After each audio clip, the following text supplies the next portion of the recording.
Bien, ya hoy 5 de agosto y nuestra última clase del módulo 2 de Eclesiología y ya regresamos después de haber navegado un poquito eh, por otros temas y al final cierro con el tema final como siempre en los módulos que traigo un tema extra, pero ya terminamos con nuestra clase.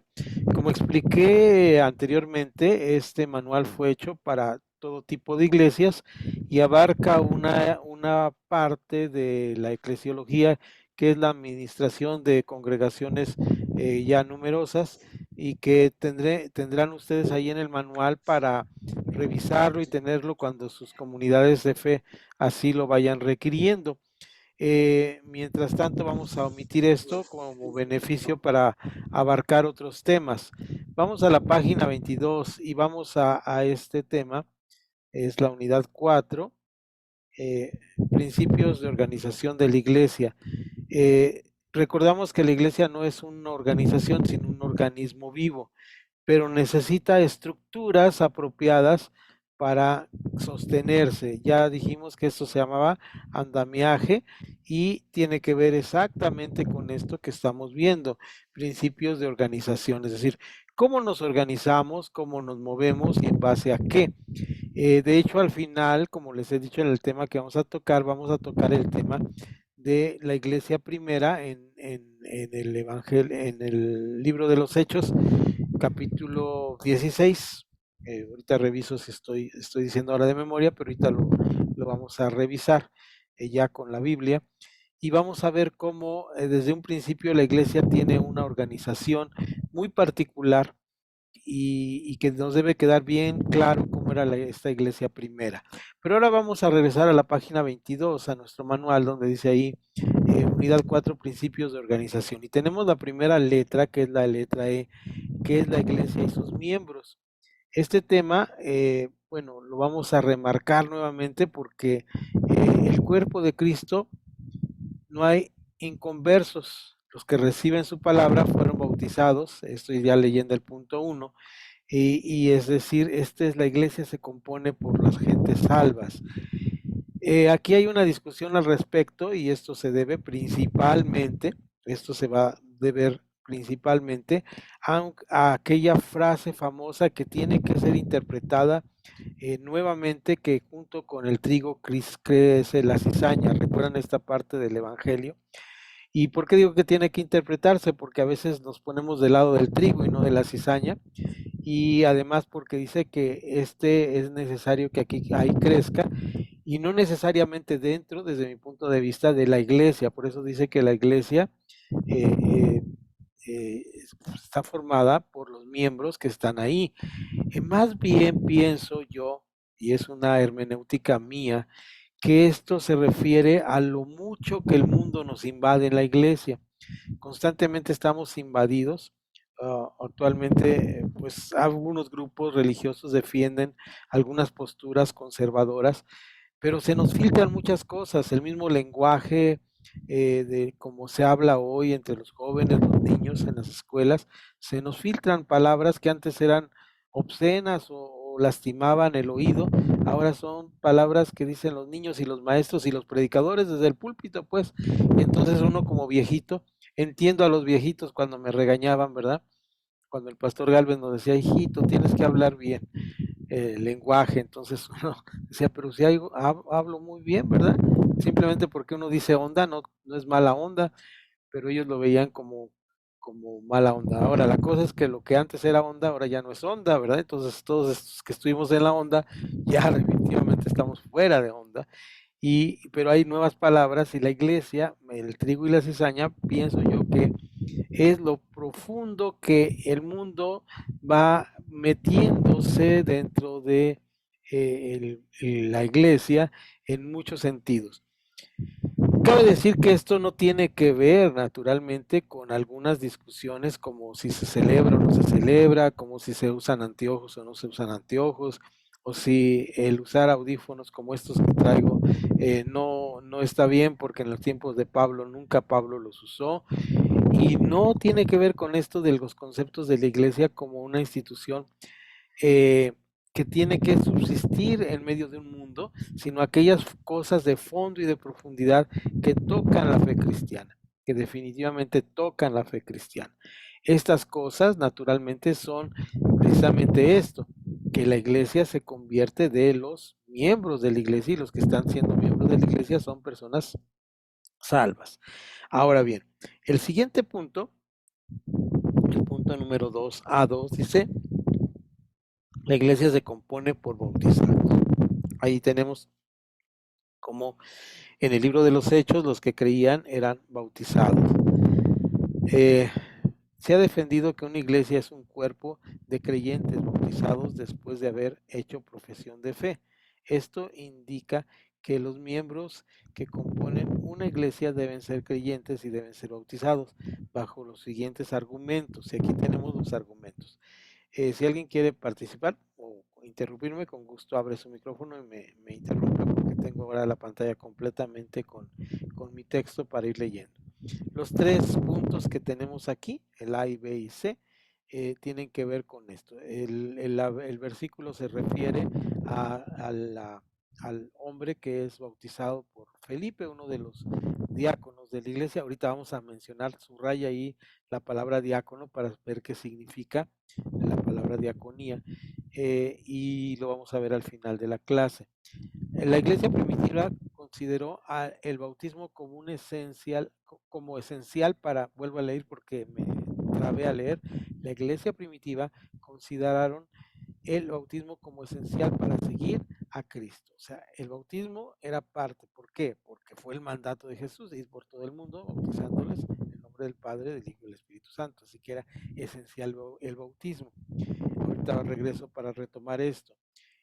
Es un mandato específico de Cristo renunciar a la obligación de los miembros de la iglesia de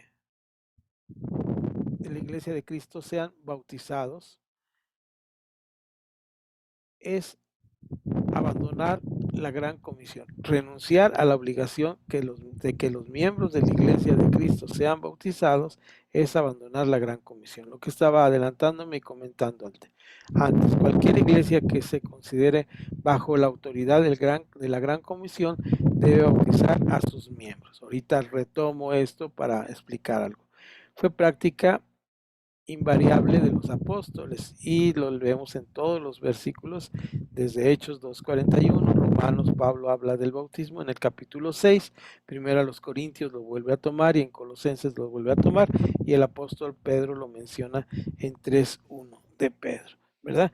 Y este versículo a veces es interpretado mal o leído mal en muchos sentidos,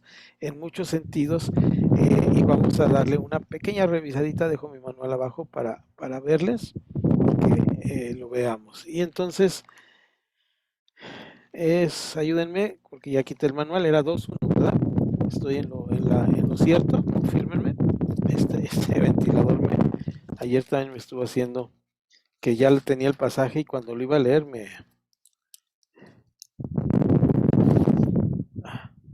lo mueve. No, no es 2, estoy viendo aquí que aquí lo tengo yo. Es el capítulo 3 de Pedro, que es muy largo el capítulo 3, no es el capítulo 2, no es tan largo, también es largo, pero creo que es igual de más largo que el 3, es este versículo.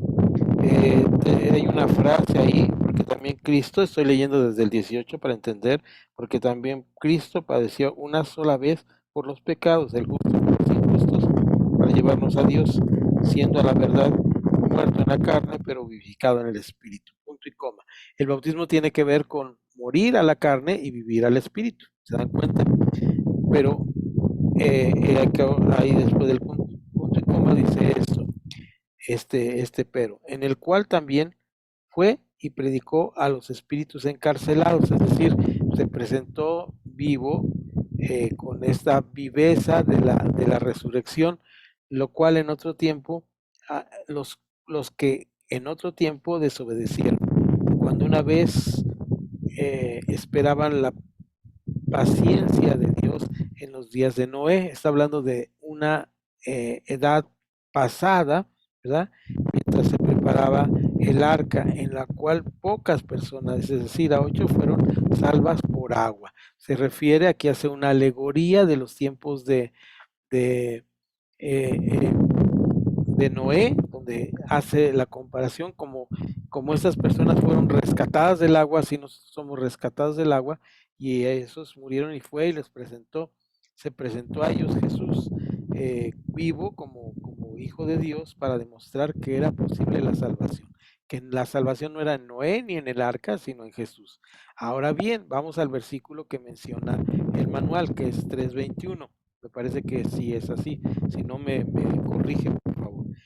El bautismo que corresponde a esto, por eso leímos de anterior, a este asunto de que Cristo murió y ahora resucitamos en el bautismo y que lo compara con las personas en el tiempo de Noé, a esto, ¿verdad? Ahora nos salva, no dice nos salva, sino a nosotros nos salva, pero hace una aclaración aquí Casiodoro de Reina en la traducción o en la revisión 60, no quitando la inmundicia de la carne, sino como la aspiración de una buena conciencia hacia Dios. Cuando nosotros bautizamos a alguien, no entra un pecador seco y sale un pecador remojado, entra un pecador seco y sale una persona con la aspiración de una buena conciencia, es decir, con preceptos bíblicos que va a seguir de ahí en adelante. Entonces, esto es importante leerlo porque esta controversia se da en el tema del trigo y la cizaña, ¿verdad?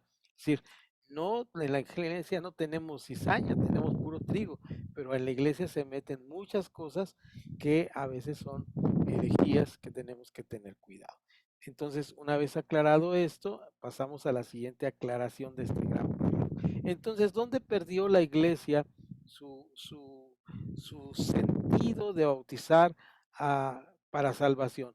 Lo perdió cuando en el año 300 triunfa, entre comillas, la religión cristiana y un emperador romano que perseguían todos los emperadores, recuerdan a Nerón y los leones y todo ese asunto que lo vemos en el cine.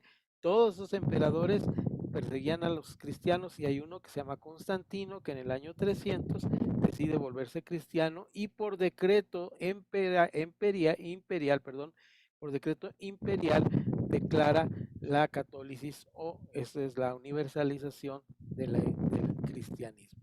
Y para que todos fueran cristianos, pues no había agua suficiente en todo el Mediterráneo para bautizar a todos, ni había bautizos masivos, y lo que hicieron fue implementar el bautismo como eh, por aspersión. Y segundo, muy importante, hubo una transformación en la iglesia. Las iglesias que hasta entonces estaban por las casas, así dice en los evangelios y en el libro de Hechos y en las epístolas, las iglesias estaban por las casas, pasa a ser en cierto sentido, bueno, en los evangelios solamente habla de la iglesia, bueno, de la reunión de los santos, y luego se ve que esta reunión de los santos no es el templo de Jerusalén, sino por las casas, pasa a ser el lugar de hagan de cuenta que aquí el señor presidente de nosotros, y ahora todos por el hecho de ser mexicanos ya son cristianos. Entonces dice, bueno, entonces cuando naces, en lugar de darte tu acta de nacimiento, te van a dar tu comprobante de bautizo, porque por el hecho de nacer mexicano, eres cristiano. Así de la misma manera en esa época, por el hecho de ser romano, de nacer en el Imperio Romano, se era cristiano y entonces tenían que darle su certificado cuando eran niños. Ahí empieza esto y no solo esto, hay un cambio también. Dicen, ahora dónde vamos a reunir a tanta gente, ya en las casas no van a caber, ¿verdad? ¿Qué vamos a hacer con todos los cristianos? Bueno, pues ahí están digamos ahora, los edificios públicos y este es el inicio de las catedrales y las iglesias. Los edificios públicos romanos, lujosos, ostentosos, se convirtieron en lo que llamamos templos, ¿verdad? Entonces, ahí cambió y por 1000 años, del año 300 al 1492, 1517, que es cuando viene la reforma religiosa del siglo XVI, por ese periodo grandísimo de la historia de 1000 años, siempre se bautizó así, hasta que por fin un grupo de hermanos en Suiza dijeron, no, la Biblia dice, el que creyere y fuere bautizado será salvo, y estamos a punto de cumplir 500 años de que la iglesia retornó retornó, no solo a la reforma de Lutero, sino lo que llamamos la reforma radical, donde ellos se fueron más allá. Radical dice, quiere decir ir a la raíz. Ellos fueron mucho más allá y pelearon. ¿Por qué pelearon? ¿Por qué digo pelearon? Ellos eran pacifistas, pero pelearon porque pacíficamente quisieron dar esto, pero como luchaban contra los gobernantes, pues tuvieron grandes problemas y fueron perseguidos. Bien, aquí hago una consulta de reflexión donde voy acá a quitar mi anclaje, voy a quitar aquí esto y vamos a hacer una pausa mientras vamos a esta pregunta y vamos a hacer la pregunta. Vean ahí en el manual, ¿qué dice? ¿Alguien me ayuda a ver ahí en el manual qué es lo que estamos leyendo? Una consulta para reflexión. Todos esos dos párrafos. ¿Quién nos ayuda a leer? Adelante. ¿El bautismo es responsabilidad del individuo de la Iglesia? El equilibrio de ambas posiciones es lo conveniente. La primera significa que cada convertido al Señor asume por pacto la responsabilidad de unirse a Él, de someterse a su señorío y de vivir el estilo de vida del reino de Dios. La persona que reúne las condiciones anteriores está sujeta al gobierno de una iglesia local con ministros puestos por Dios y como Crispo, que no solamente creyó y fue bautizado por Pablo, sino que también formó parte de la iglesia local. Así es. Ahora bien, después de esta reflexión de quién es responsabilidad, ya hemos estado discutiendo este tema desde las clases de eclesiología y en algún momento hemos hablado de este tema. La responsabilidad es tanto de la iglesia como de los creyentes, ¿verdad? Ahora, si vamos a ir a un salto ahí por una parte que tiene que ver más bien con aspectos doctrinales, donde no nos vamos a meter a olla, ahora cada quien tiene su punto de vista y son debates que creo que entre nosotros, siendo una congregación, siendo congregaciones con una doctrina similar, como he percibido, no tenemos que llegar a esto. Esto está hecho para material, para iglesias más que hacen a veces en Paraguay con diferentes denominaciones donde pues es rico hablar de esto. Entonces vamos a ir directamente ya hasta la página 23 al punto B, por favor, y vamos a hablar sobre la iglesia y sus oficiales. ¿Listos?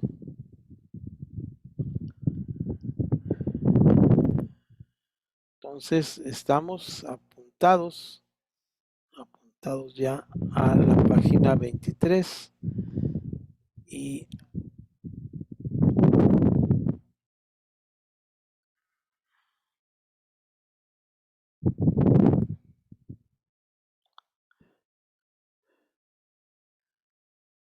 vamos a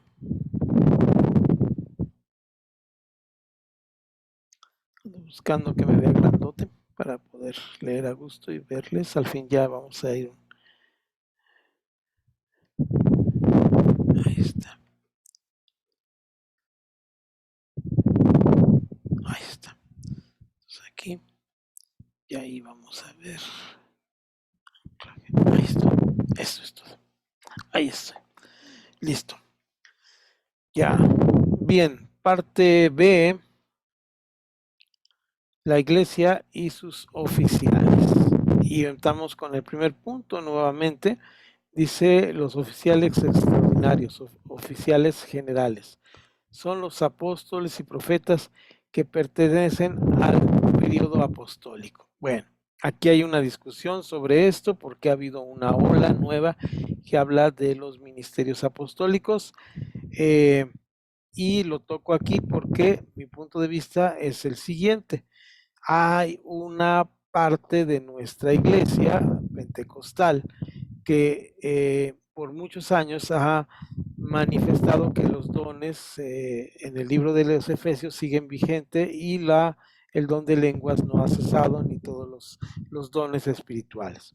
Bien, es un punto de vista, está bien, no vamos a solucionarlo aquí en 15 minutos de clase. Lo único que tenemos que decir es que en lo personal yo pienso que los dones y ministerios completos en el Nuevo Testamento se siguen operando, pero no en la forma en los cuales nosotros como hombres queremos que se operen. Es decir, yo conocí a una persona que ejercía el ministerio de ir sembrando iglesias, de construir iglesias, tenía un reconocimiento, y esta persona, que se llamaba Federico, en el estado de Tabasco, ni siquiera quería que le dijeran pastor. Dices, no soy el hermano Federico, ¿verdad? O sea, era su trabajo, su don, y así los dones, dice Pablo en Romanos, dice que nadie tenga más estima de la que debe tener, ¿verdad? Entonces, ese es, esa es nuestra meta y trabajo, ¿no? Tener esa estima nada más hasta ahí, y en el sentido que me parece mal es los autoproclamados. ¿Qué significa un autoproclamado? Simple y sencillamente cuando yo me asumo un trabajo con una jerarquía eh, en la parte de la horizontalidad, ¿verdad? Que tiene que ser así. Y cuando yo voy a la verticalidad y digo, yo estoy hasta arriba, yo los mando a ustedes, bueno, ahí tenemos un problema. Si es necesaria una organización, sí es necesaria una organización. Sí es necesario que sea sustentada la iglesia por diferentes cargos que respondan a otro, sí es necesario. Me parece que la mejor manera de sustentar esto es a través de los sistemas horizontales circulares, ¿verdad? Donde todos respondemos. Y es bíblico porque en Efesios 4 dice, someteos unos a otros en el temor de Dios, cuando habla Pablo de estos 5 dones. No dice, sométase uno al mayor, al que escribí arriba, al que está hasta abajo, ¿verdad? Entonces, yo alguna vez escuché una explicación muy alegórica de esto, donde decía, este es el fulano, ¿verdad? El que empieza con A, luego el que empieza con P es el pastor, luego están los evangelistas, luego los maestros, luego los pastores, y al último está los maestros, y todos están bajo el cuidado y protección de este grandote que los cuida y los protege y los abraza, y ese es el puño de Dios que golpea al mundo. Y ay, qué alegoría tan bonita, ¿verdad?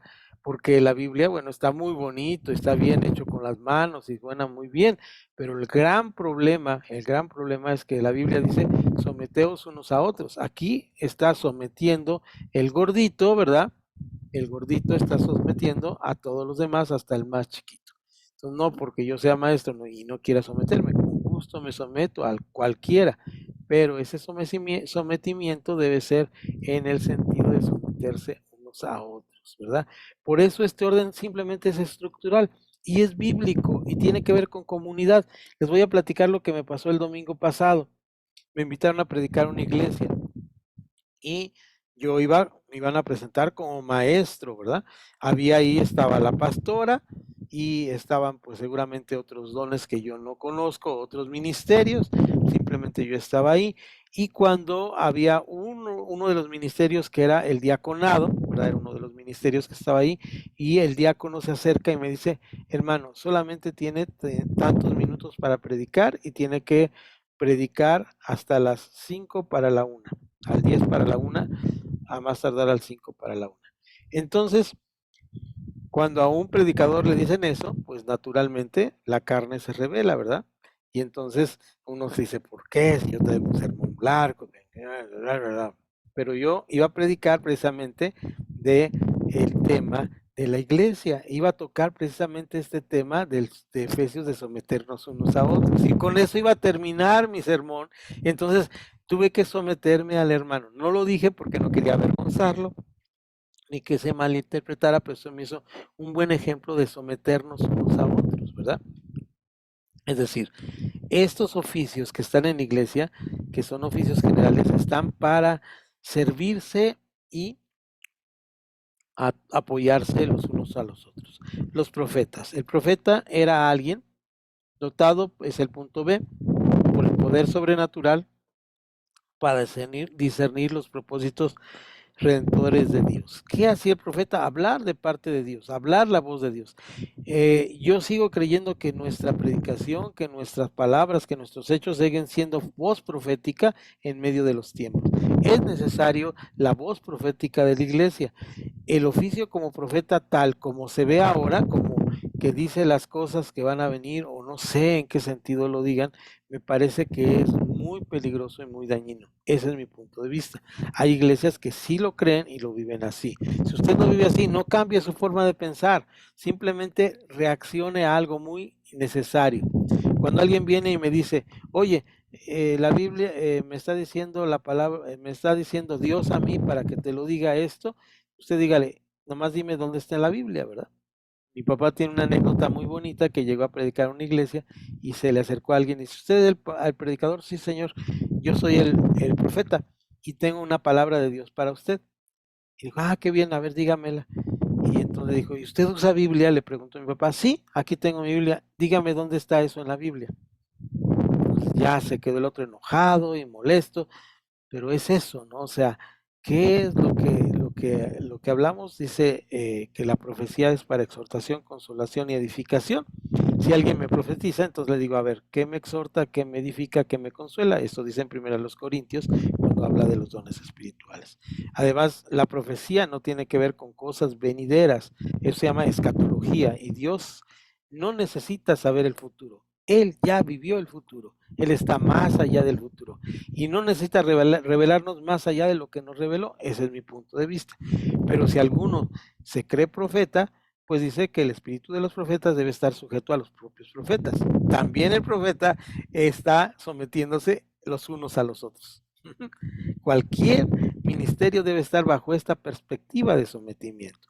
Por eso el manual en algún sentido está tratando de hablar de esto, ¿no? Y vamos ahí a ver cómo nos habla en 1 Corintios 9, porque yo digo que cualquier persona que se diga que tiene los dones debe leer por lo menos estos 3 capítulos de la Biblia. No quiero que lea más, con estos 3 capítulos de la Biblia está bien para ejercer los dones, si es con eso que le alcanza y que es lo que tiene para vivir.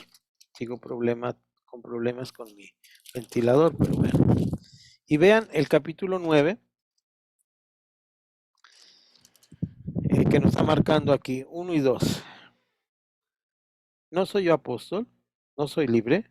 ¿No he visto a Jesús el Señor nuestro? ¿No sois vosotros mi obra en el Señor? Si para otros no soy apóstol, para vosotros ciertamente lo soy, porque el sello de mi apostolado sois vosotros en el Señor. Es decir, este es la obra que hacemos, es nuestro trabajo, nos respaldamos con nuestro trabajo. Ahora brincamos al que nos dice que son el 19 al 23, porque luego va a pasar a los capítulos que debemos leer con atención. Y dice aquí, por lo cual, siendo libres de todos, me he hecho siervo de todos para ganar a mayor número. Me he hecho a los judíos como judío para ganar a los judíos, a los que están sujetos a la ley, aunque yo no esté sujeto a la ley, como sujeto a la ley para ganar a los que están sujetos a la ley, a los que están sin ley, como si yo estuviera sin ley, no estando yo sin ley de Dios, sino bajo la ley de Cristo, para ganar a los que están sin ley.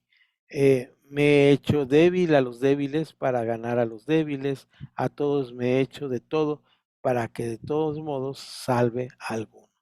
Y hago esto, y esto hago por causa del Evangelio, para hacerme copartícipe ¿de quién? Del Evangelio. Sigamos leyendo, por favor, versículo 10. No quiero que ignoréis, hermanos, que vuestros padres todos estuvieron bajo la nube y todos pasaron el mar. Y con Moisés todos fueron bautizados. Y ya seguimos adelante. No quiero, hermanos, capítulo 12. Ahora nos habla. Todos estos capítulos deberíamos leerlos. No quiero, hermanos, que ignoréis acerca de los dones espirituales, 12:1, Sabéis que cuando erais gentiles se os extraviaba llevándose como se os lleva a los ídolos mudos. Sabéis que cuando erais gentiles se os extraviaba llevándoos como se os lleva a los ídolos mudos. Por tanto, os hago saber que nadie que habla por el Espíritu de Dios llama anatema a Jesús, y nadie puede llamar a Jesús Señor si no es por el Espíritu Santo. Esta es una palabra muy fuerte para los que se dicen profetas, ¿verdad? Pues están diciendo una herejía, pues por perdón. Ahora bien, hay diversidad de dones, pero el Espíritu es el mismo, y hay diversidad de ministerios, pero el Señor es el mismo. Y hay diversidad de operaciones, pero Dios que hace todas las cosas en todos es el mismo. Pero a cada uno les dado la manifestación del Espíritu para provecho, porque a este es dado por el Espíritu palabra de sabiduría, a otro palabra de ciencia según el mismo Espíritu, a otro fe por el mismo Espíritu, y a otro dones de sanidad por el mismo Espíritu, a otro el hacer milagros, a otro profecía, a otro discernimiento de espíritus, a otro diverso género de lenguas, y a otros interpretación de lenguas. Pero todos están bajo, todas las cosas las ha hecho uno y el mismo Espíritu, es decir, no es para estar haciendo divisiones en la iglesia, repartiendo a cada uno en particular como Él quiere.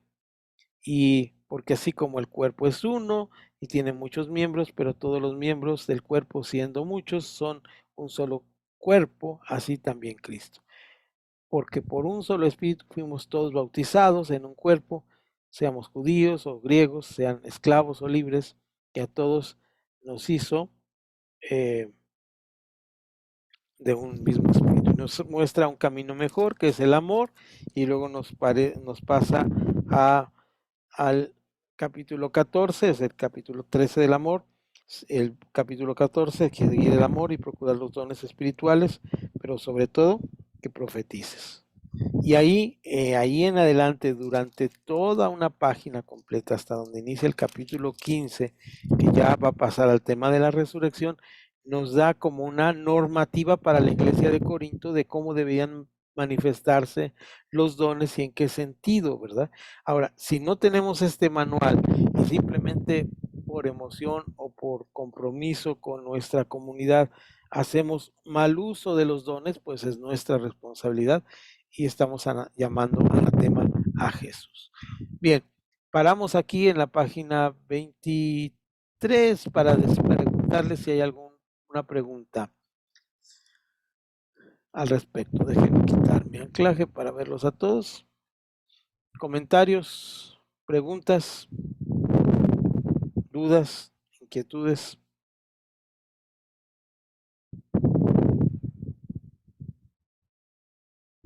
Pastor, Sí, yo lo oigo un poquito, no lo oigo muy bien. caray. Gracias. Bueno, yo en lo personal, mi teléfono no lo escucho fuerte. Ahora. Ok, ahora está mejor. Quité el ventilador. A veces me distorsiona la voz el ventilador. ¿Ya se oye mejor? ¿Los demás me comentan? Sí se oye un poquito mejor, pero sí se oye muy bajo el volumen. Ok. Bueno, voy a tratar. Y para la hermana Conchita, no es su teléfono, hermana, es de allá. Sí, vamos a ver Gracias.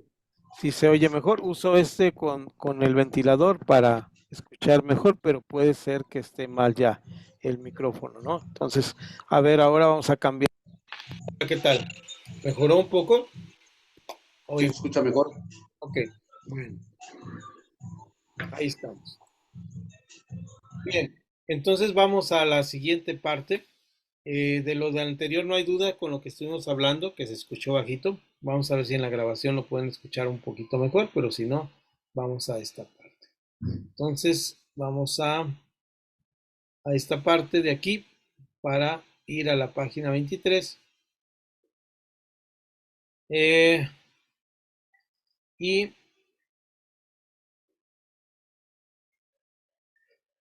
hay iglesias que hablan de que los dones tienen una permanencia y otros que van cambiando, ¿verdad?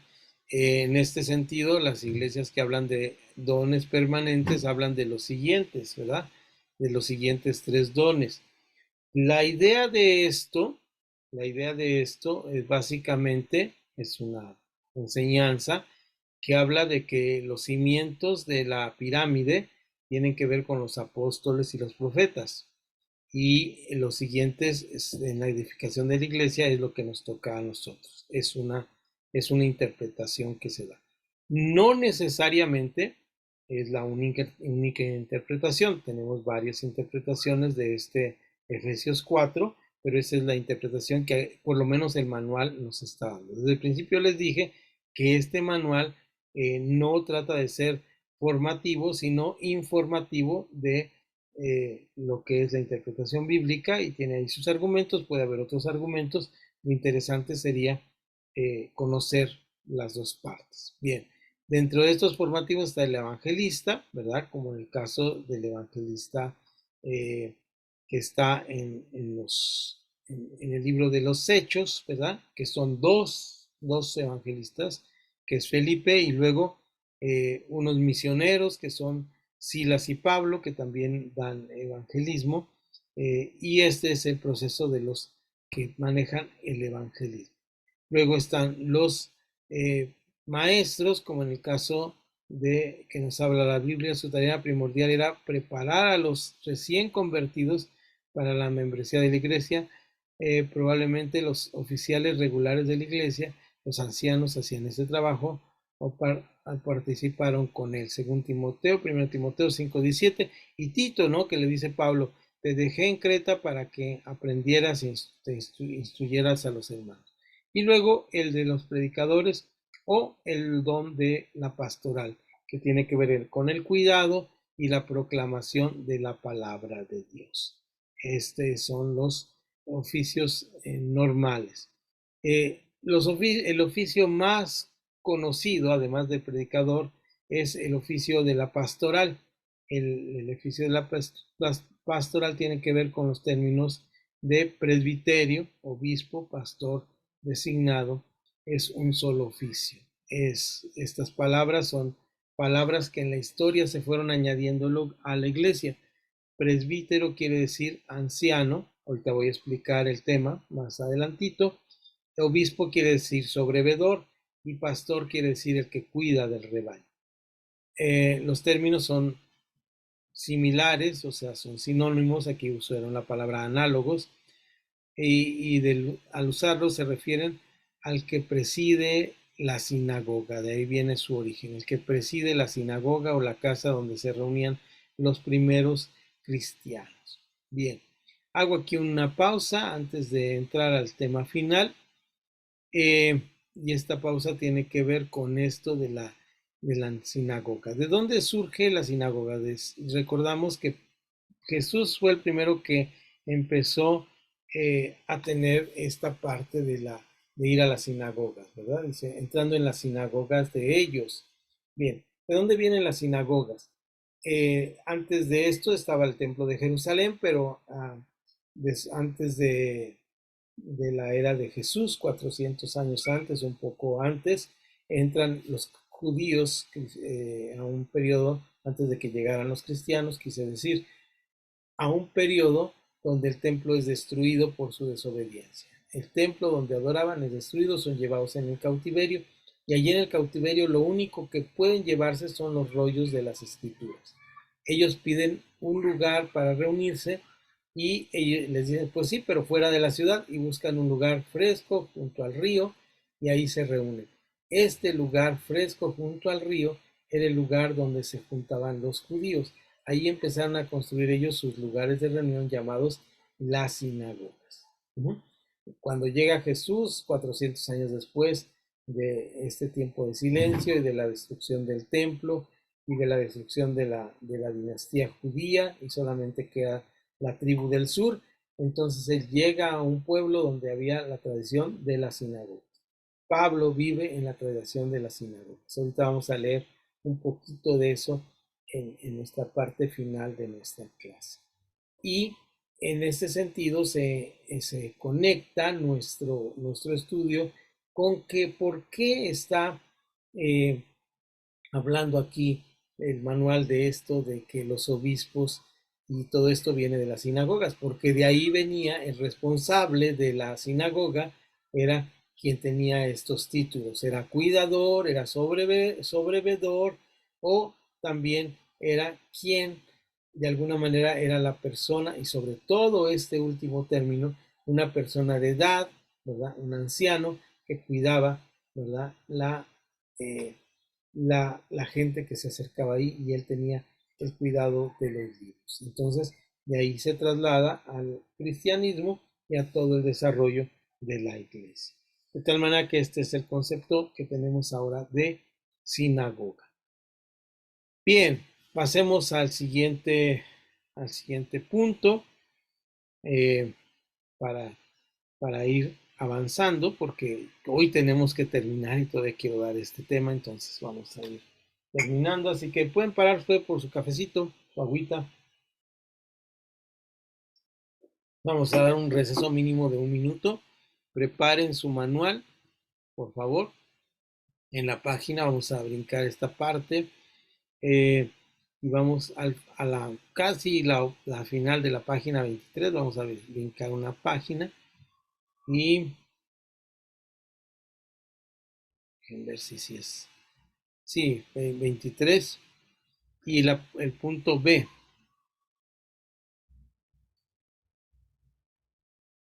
No, perdón, estoy equivocado. Me regresó esto, es que a veces me brinca aquí para atrás. Cuando me muevo un poquito se va. A lo que quiero ir es al punto C, la ordenación pastoral. Esto ya lo vimos, el punto B. Y esto se encuentra en nuestra página 25.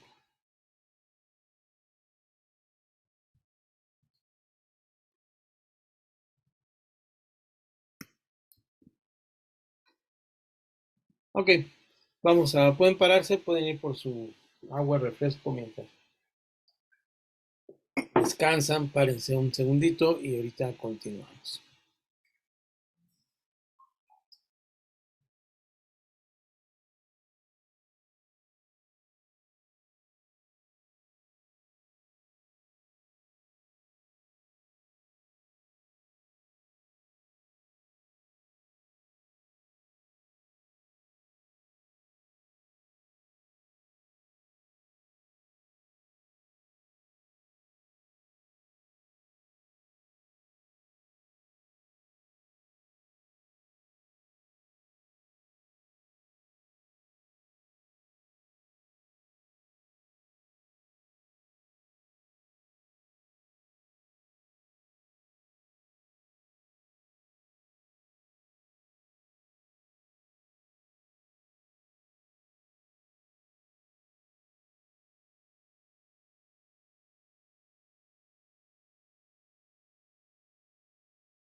Bien, bien, vamos regresando a nuestro manual.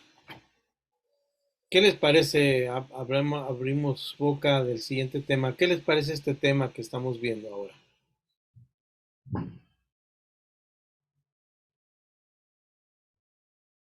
¿Qué me cuentan?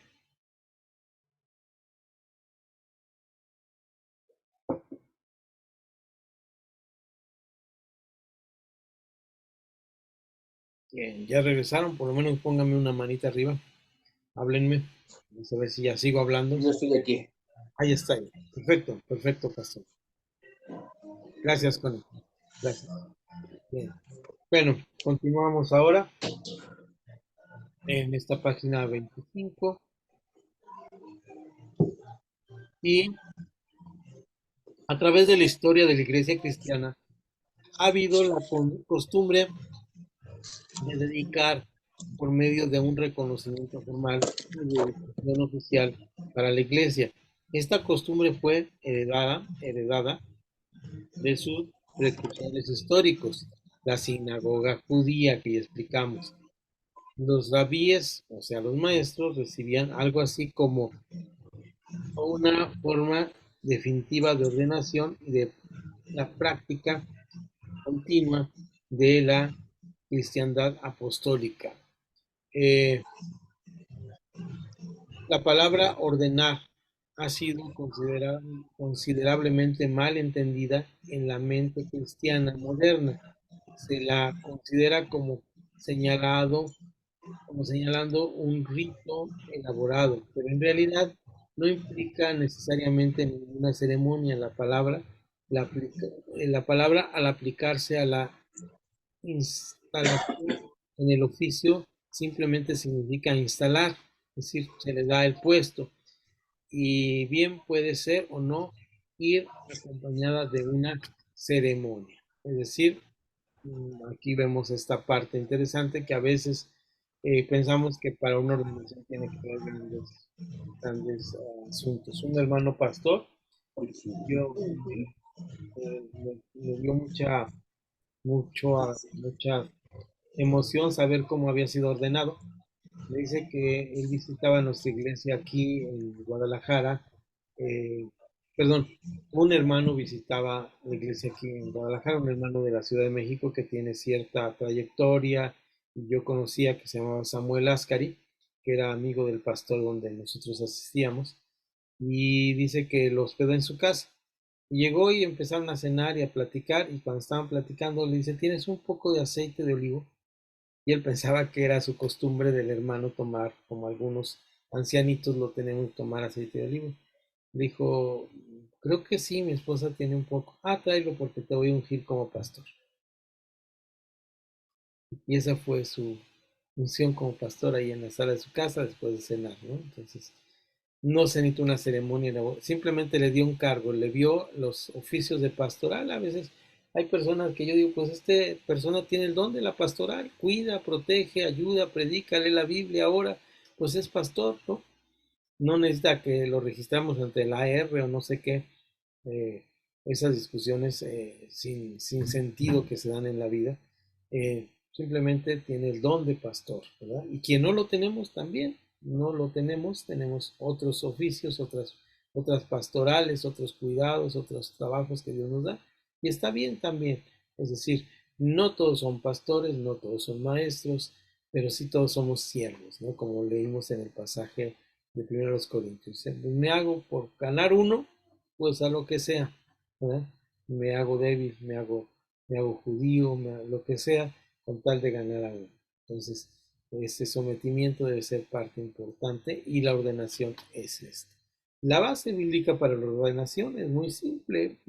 La forma de proceder en el Antiguo Testamento era francamente escasa y oscura. La palabra griega, sin embargo, se encuentra en 21 versos, 21 veces en el Nuevo Testamento, y usualmente significa separar a un oficial a un servicio especial, en referencia a oficiales de la iglesia, tales como iglesia local. Se cita dos veces, una vez con referencia a los 7 ancianos de los apóstoles, ¿verdad?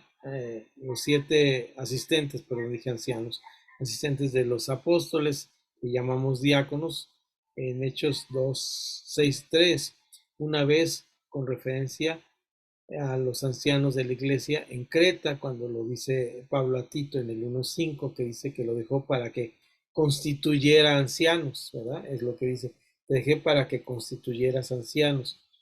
En estos pasajes se nos mencionan sobre los detalles del procedimiento. Realmente no hay ningún pasaje en el Nuevo Testamento que describa una ceremonia de ordenación. No hay tal cosa. Las ceremonias que damos de ordenación, pues más bien son ceremonias que nosotros vamos haciendo. Otro aspecto que tenemos en la ordenación que es muy común es la imposición de manos. Pablo le dice a Timoteo que cuide el don que recibió de él por medio de la imposición de sus manos. En Hechos 6, 3 al 6, los apóstoles aseguran a la multitud de los discípulos que ellos ordenarán a los hombres escogidos para la tarea propuesta, y se nos dice que ellos, los apóstoles, pusieron sus manos sobre los 7 electos, a los 7 diáconos.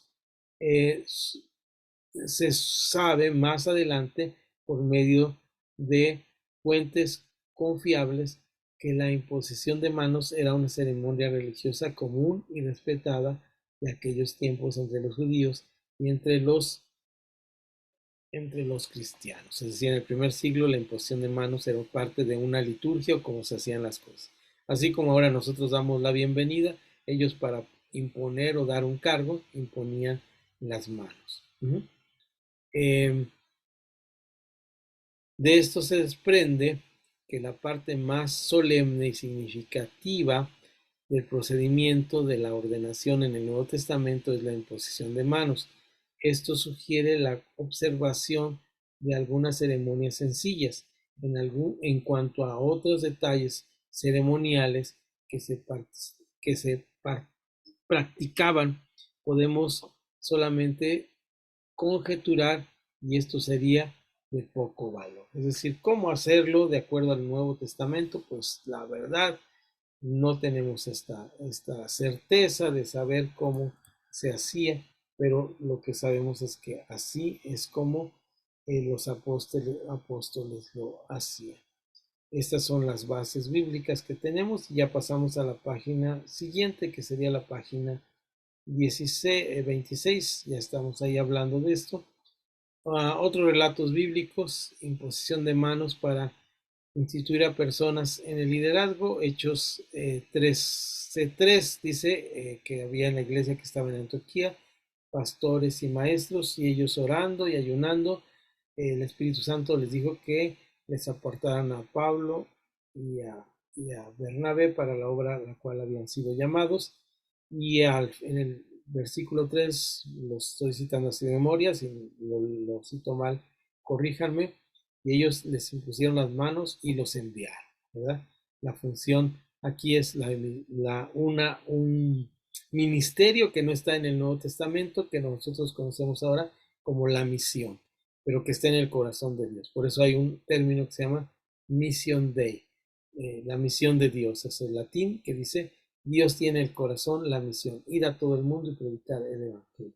La ordenación de Timoteo, según lo cuenta Pablo dos veces en el libro de Timoteo, y la ordenación que ordena que sea a los ancianos de esta manera. Todos esos pasajes muestran que la ordenación es un acto público y formal. Eso nos queda claro. No dice si se arrodillan, si se tiran al suelo, si se ponen túnicas moradas. Eso no lo dice, pero sí que es un acto público y formal empleado para la consagración de aquellos a quien Dios ha llamado para el desempeño de la tarea de liderazgo cristiano. Es decir, alguien que va a estar al frente preparándose. La importancia de la ordenación. Vamos a ir a cuál es la importancia de la ordenación. Y la importancia de la ordenación es muy sabido este versículo de 5:22 de 1 Timoteo, que no impongas las manos a la ligera. Es una ordenanza que le da. ¿Qué quiere decir con eso? Tenemos una referencia a la ordenación de ancianos. Esto supone que un oficial tan importante requería un reconocimiento público y formal. Volvemos al punto. Cuando uno impone las manos para dar un ministerio a alguien, va a estar a los ojos de todos. Alguien dijo en una ocasión que ¿ustedes saben algo de toros? ¿Sí? No saben ustedes de toros. Bueno, a mí no me gustan los toros naturalmente, pero en una ocasión vinieron los gringos y tuvimos que ir hace muchos años, aún no era casado y tuvimos que llevarlos.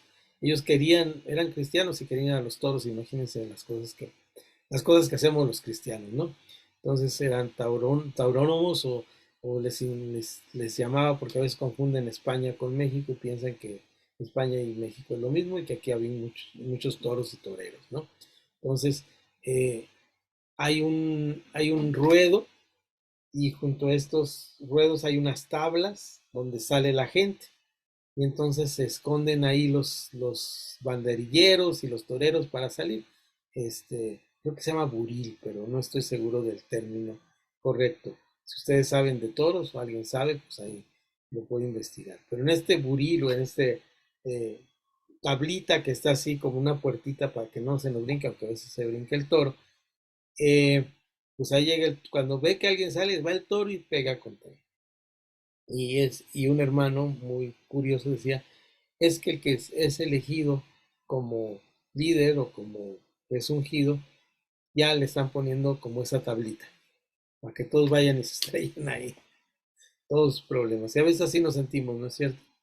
Todas las, si se cae el agua en la casa del hermano, le hablan al pastor para avisarle que se cayó el agua en la casa del hermano.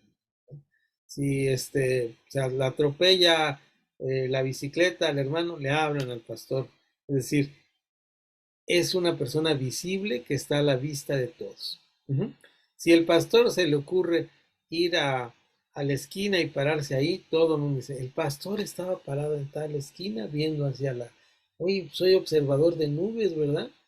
Ese es mi segundo oficio y a veces yo estoy ahí por 15, 20 minutos viendo el atardecer. Yo creo que tenía tristeza el pastor, ¿verdad? Entonces, tenemos que darnos cuenta de esta parte. Entonces, es esta parte de la imposición no a la ligera porque somos personajes públicos. Es muy poco lo que se dice específicamente en el Nuevo Testamento acerca de los diáconos. Vamos a ver, ahorita ya vamos a entrar a esta parte que les prometí de hablar de los diáconos. Y simplemente está en el libro de Filipenses, que nos habla ahí cuando inicia el libro. Efesios, Filipenses. Ya sin el aire, miren, sí, mi hoja. Filipenses lo escriben dos personas, Pablo y Tito, según recuerdo.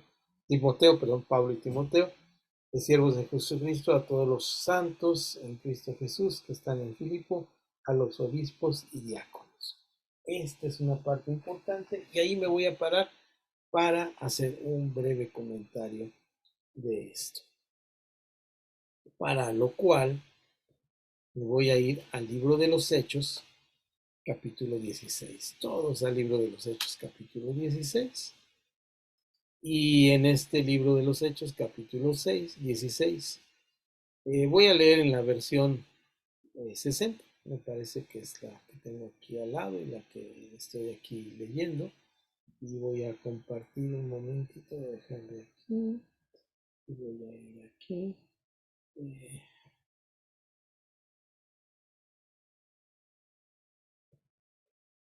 ¿Qué tal? Cuéntenme, ¿mejoró un poco el sonido en el micrófono? Ok, me parece bien. Qué calor me hace. Estuve allá en la Ciudad de México con frío, cayó granizo, ¿verdad, hermanos? Allá hicieron muñecos de nieve y llegamos aquí con 5 o 6 grados más de lo que estábamos de calor allá. Entonces, estaba fuerte el calor porque había llovido todas las noches y amanecía, salía así vapor de la tierra, ¿no? Entonces, ya estoy, dije, en los tiempos bíblicos. Bueno,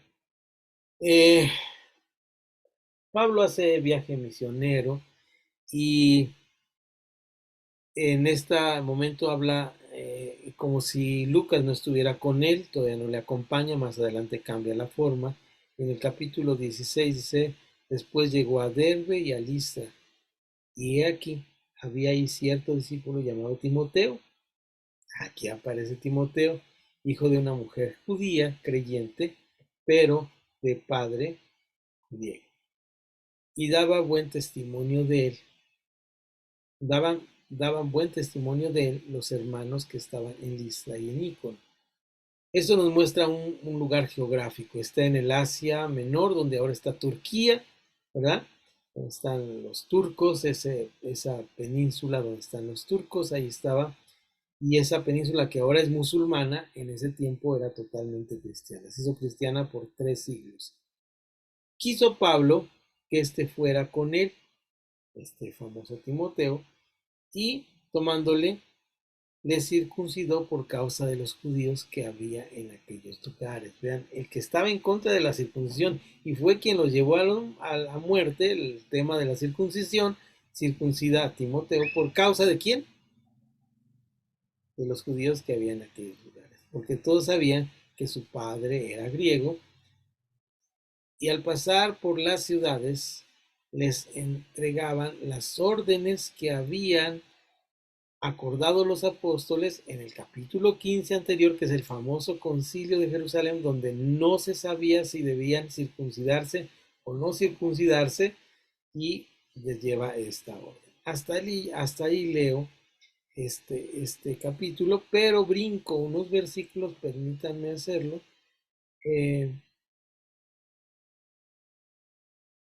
Sigue su trayectoria ya con Timoteo, todavía no está Lucas con ello, versículo 6, y atravesando Frigia y las provincias de Galacia, después escribo a los Gálatas, Frigia y Galacia no son ciudades, sino son provincias, como decir, pasó por Jalisco y pasó por Michoacán. Les fue prohibido por el Espíritu Santo hablar la palabra en Asia, que es el lugar donde estaba Timoteo. En Asia ya les fue prohibido. Y cuando llegaron a Misia, intentaron ir a Bitinia, pero el Espíritu no se los permitió y pasaron, aquí me está tapando la pantalla, y pasaron, Espíritu no les pasó, versículo 8, y pasando junto a Misia, descendieron a Troas. Troas es la puntita de arriba, donde si ustedes ven películas turcas, ahora hay un puente que cruza ese río para llegar, porque ir a Grecia, que era la península que está así como un conito abajo, vamos a ver si el mapa Google nos ayuda. Vamos a dejar aquí, porque quiero que se ubiquen. Está bien que se ubiquen, porque ahorita vamos a entrar a una parte, vamos a entrar a una parte que tiene que ver con la historia antigua y quiero que más o menos se ubiquen. Entonces vamos a ver aquí. Sí, les pongo.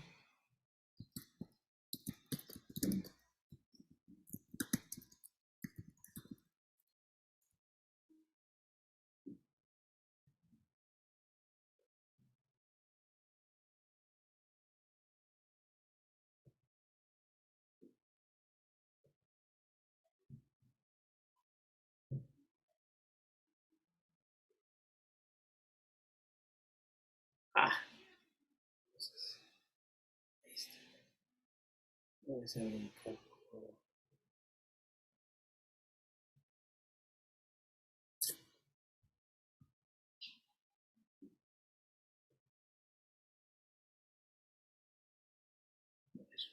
no, tengan paciencia, llegamos a donde queremos.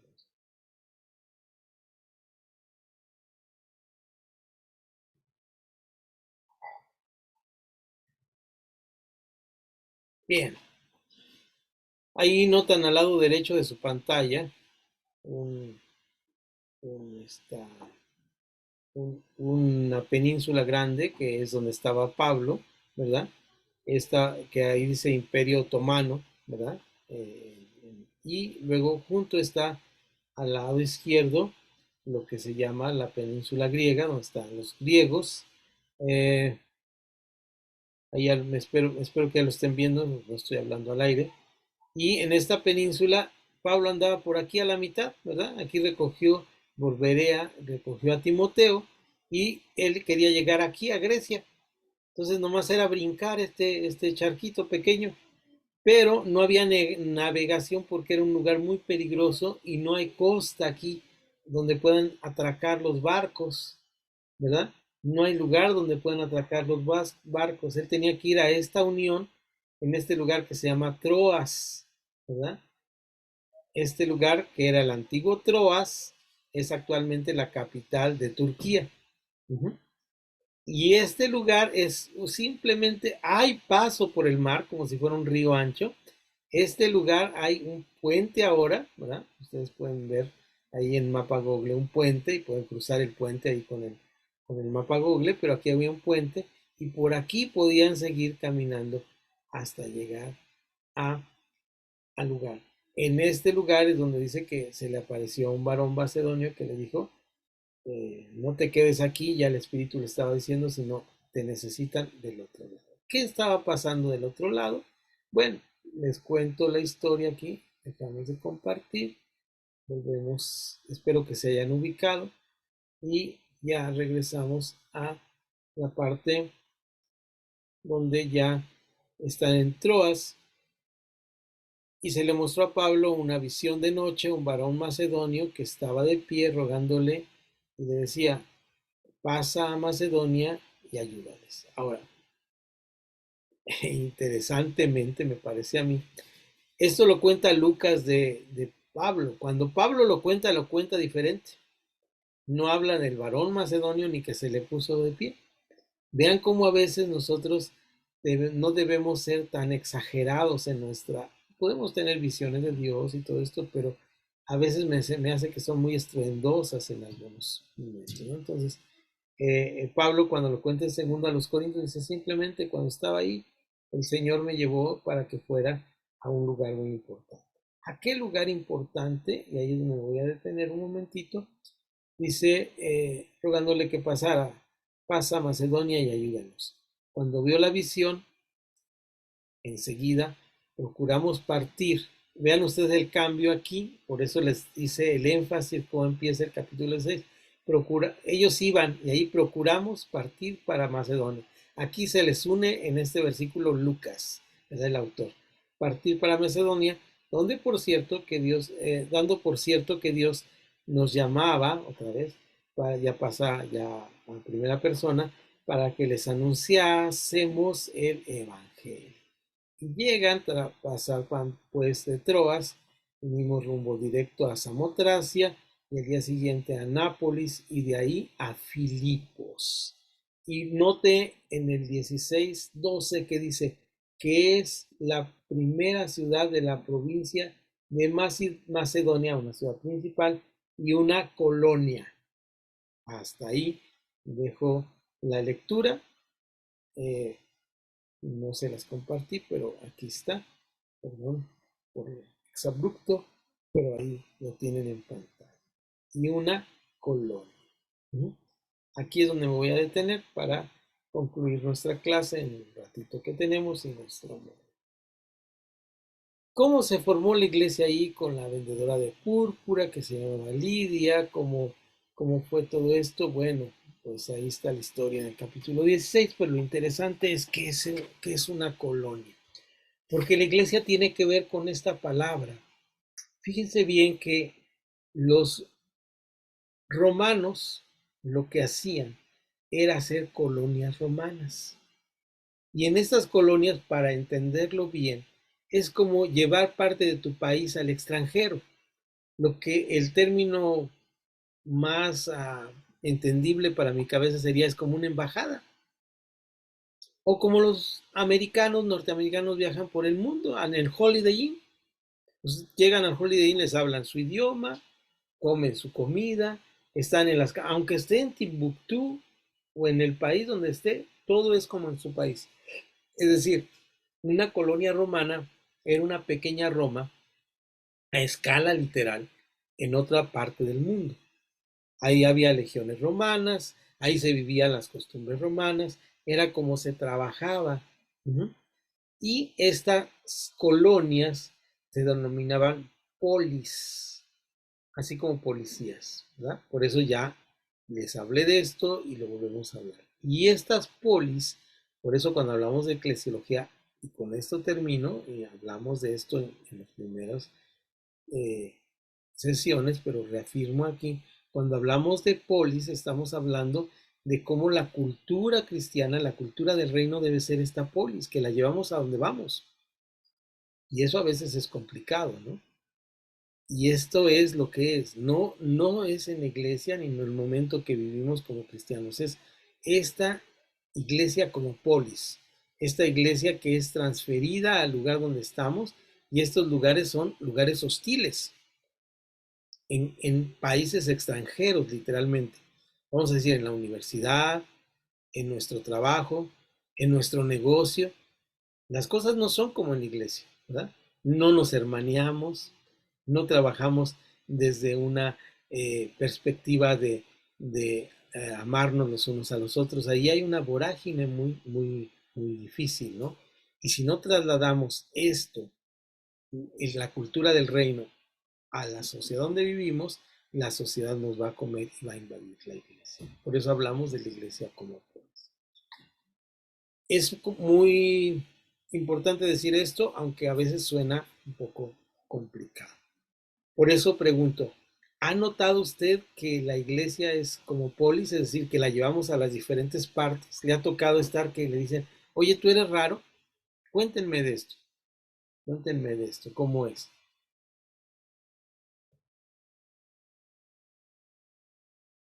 ¿Quién me cuenta? ¿Qué ha estado? Dice, oye, como que tú aquí eres un poquito diferente. Ahí por ahí veo que está moviendo Samuel o la pastora. Por ahí nos van a comentar algo seguramente. Espero que no se vayan ya. Perdón, hermano, es que ya hay fiesta aquí en la calle, ya le subieron más el volumen, entonces ya nos cambiamos a otro lugarcito, Ok, porque no oímos. ok. A ver, no escuchamos la pregunta, pastor. Sí, la pregunta concreta es, ¿ustedes en algún momento han visto que la iglesia se traslade a sus casas, a sus trabajos? Literalmente hablando. No, Sí, no. Que lleven la palabra, porque viven la iglesia o viven en su casa. sí. Ah, es que, a ver, Pastor Samuel quiere opinar. Ok, Ok, o sea, la referencia es ver si la iglesia que convive en el recinto lo convive en su casa. ajá. Sus Sí, hábitos, sus formas de ser, que la gente diga, oye, como que eres de otro planeta, como que Sí, eres de sí, otra colonia. ¿Ah? sí, sí, la verdad es que sí, sí lo estamos viendo. Ajá.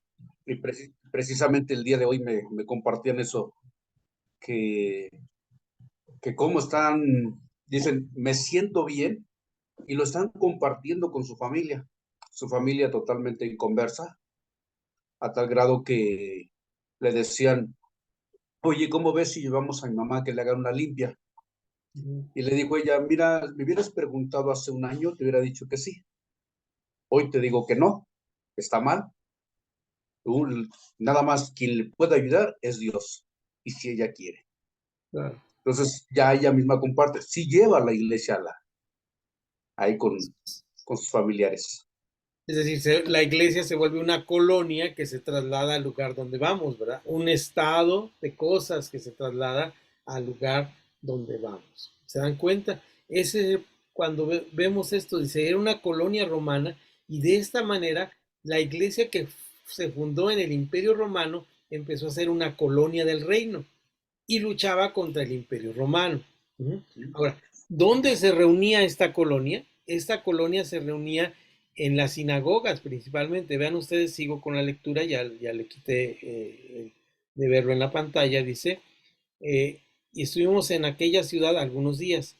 Y un día de reposo salimos fuera a la puerta junto al río, donde se solía hacer la qué cosa, la oración, y sentándonos hablamos a las mujeres que se habían reunido, es decir, era el lugar donde en la colonia se les permitía hablar de religión. Entonces una mujer llamada Lidia, vendedora de púrpura de la ciudad de Tiatira, que adoraba a Dios, estaba oyendo y el Señor abrió el corazón de ella para que estuviera atenta a lo que Pablo decía. Y cuando fue bautizado, su familia nos rogaron diciendo, si habéis juzgado que yo sea fiel al Señor, entrad en mi casa y posad ahí. Y nos obligaron a quedarnos, ¿verdad? En una casa. ¿Por qué se quedaron en una casa? Porque las iglesias, es el siguiente punto, se reunían en las casas. No había templos, se reunían en las casas. Lo vemos en el libro de los Hechos, que dice que por las casas iban predicando el Evangelio y reunidos en la casa. El primer lugar de reunión fue el aposento alto, que era una casa. Ahora, ¿cuál era el propósito de la casa o la forma en que decían la palabra casa los griegos? El famoso, les digo, como el yogur griego, ya se los he mencionado, el oikos, ¿verdad? Ellos decían, no tenían diptongos, ocos, locos o oikos, lo podemos decir así en nuestros días, en nuestra traducción que hacemos al español de la palabra. El locos era, o el oikos, como decimos al yogur, ¿verdad? Para recordarlo. El oikos era la casa, ¿no? Que luego viene a ser en el latín el domus, que es domo, de donde viene la palabra domo, que es la cubierta, ¿verdad? Lo que cubre. En este oikos o cubierta había una familia. Esa familia tenía una estructura. Esa estructura de familia era pater familia o el papá de todos, la esposa y los hijos. Pero ellos en la casa tenían sirvientes, ¿verdad? Por ejemplo, en el caso de Lidia, la vendedora de púrpura, era una mujer de negocios que tenía una casa donde tenía sirvientes. ¿Cuáles eran los principales sirvientes? Los principales sirvientes eran los que te traían el desayuno tempranito y los que preparaban el desayuno. A esto se les conocía como deoicos o diáconos, servidores de la casa. Entonces, por eso tenemos diáconos, que son los servidores, decimos, ¿verdad? Los que están en la casa para servir. Y este nombre no lo inventaron los cristianos. Ya había casas donde había estos diáconos, vamos a decirlo en español, que servían. ¿Qué otros había ahí? Había supervisores que estuvieran viendo que las cosas se llevaran, se compraran en el mercado, se hicieran bien. ¿Cómo se llamaban estos supervisores? Opispoes, obispos, ¿verdad? El obispo no era un señor que tenía una categoría religiosa y que podía llegar a un grado muy alto. El obispo era el supervisor que veía que el administrador que viera que todas las cosas funcionaran adecuadamente. Y tenían un grado que estaba sobre ellos, que eran los ancianos. Los ancianos, estos ancianos tenían la función de cuidar que todo funcionara adecuadamente y cuidar la casa para preparar tanto a los diáconos como a los obispos para que hicieran su labor, porque ellos ya habían pasado por esta función, ¿verdad? Por esta función. Y estos no se usa en la iglesia, pero el nombre que utilizaban los romanos era senadores. ¿Les suena a ustedes la palabra senador? Ahora elegimos diputados y senadores, ¿verdad? Estos ancianos eran los senadores. Y el senador estaba al frente de un grupo de otros ancianos y él tenía esto que llamamos la capacidad de presidir, ¿verdad? La capacidad de presidir y tenía lo que llamamos, ya lo vimos en la primera clase que hablamos sobre la iglesia, la autoridad, que significa hacer crecer a otros, cuidar de otros. Pues vean cómo esta idea de que si yo soy diácono, si yo soy anciano, si soy obispo, si tengo algunos de los ministerios o dones que Dios me dio y que se menciona en Efesios, soy superior, no se da en la iglesia bíblica neotestamentaria. Todos estaban sometiéndonos unos a otros en un rango de servicio. Por eso Pablo dice, yo soy doulos, es la palabra griega que utiliza. Bueno, ya me pasé de palabras griegas, perdón, les prometí no más de 3, pero doulos es la palabra es muy interesante. Es en los barcos romanos es quien iba abajo remando, un esclavo que remaba. El que llevaba el timón era el señor, el dueño del barco, el Kyrios. Él simplemente remaba.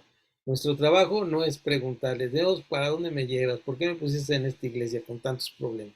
Nosotros simplemente somos la palabra que utiliza en algunas traducciones de la Biblia, subremeros.